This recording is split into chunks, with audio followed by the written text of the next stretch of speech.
You listen to me and you say, this guy, he's so damn pessimistic. It's doom and gloom. No. Again, I'm talking to real people here. They have a sense of history. I'll give you an example. Some of you may remember, people older than me. One of the most famous pictures of the Second World War is of a middle-aged Frenchman crying, tears streaming down his face in 1940 as German soldiers goose-stepped down a major thoroughfare of a French city. This is the nadir of the French experience. Who would have dreamt that 35, 40 years later, a combined military unit of German and French soldiers would march down the Champs-Élysées?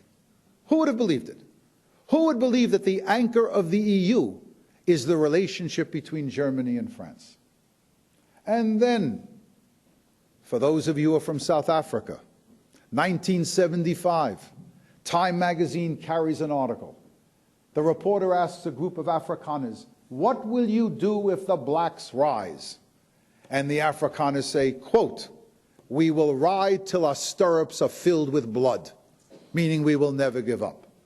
Less than 15 years later, that great man Nelson Mandela comes out of prison, and the unthinkable happens. Apartheid, to use Trotsky's old expression, disappears into the garbage can of history. And a third example. I'm a Russian and Soviet historian by training. I knew, as everybody, you didn't have to be a professor to know this. All you had to do was spend 5 hours in Moscow in the 60s and 70s and the 80s, and you knew that that country was up against the wall.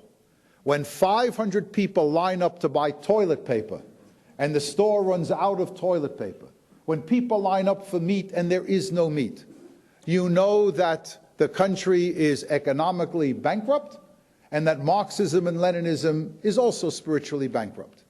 And yet, without a single exception, one of your own, a professor at the University of Toronto, wrote a book at the end of the 80s in which he talked about how Gorbachev would change the Soviet Union, but essentially the Communist Party would remain in power.